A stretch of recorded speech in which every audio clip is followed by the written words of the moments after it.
res je, včeraj sem malo potožila, da se mi ta medalja v slalomu kar izmika, čeprav sem zelo hitra. In evo, naslednji dan se je že poklopil, tako da ja, sem jo zelo vesela. Prva v ekstremnem slalomu moja medalja. In ja, nepredvidljivo do konca in sem vesela, da sem se dobro znašla v vseh krogih in na koncu tudi v finalu.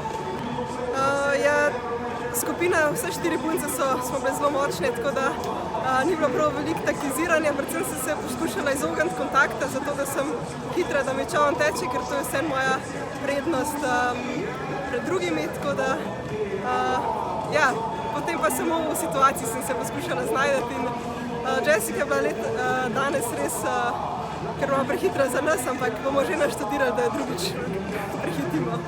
Ja, v bistvu tekom tedna bolj nekako študiram ekstremni slalom na suhem, ne v praksi, ampak mislim, zaenkrat mi je to uspevalo. Sigurno v prihodnosti bo treba več vložiti v to, ampak na koncu je res pač potrebno, nikoli ne veš, kaj se bo zgodilo. Na koncu je ta reakcija, kako se razporediš, kakšno odločitev sprejmeš v tistem trenutku, je na koncu bolj pomembna, kot mogoče neki detajli v samem čovnu, ker veslati znam in tudi, če mi v slalomu teče, mi tudi v plastičnem čovnu.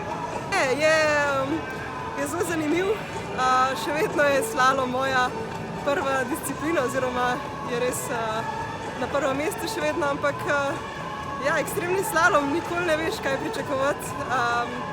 V bistvu manj, ko pričakuješ, bolj, ko se boriš do konca, mislim, da je lažje. Tako da, ja, bom pa še naprej poskušala nekako se izboljševati v ekstremnem slalomu.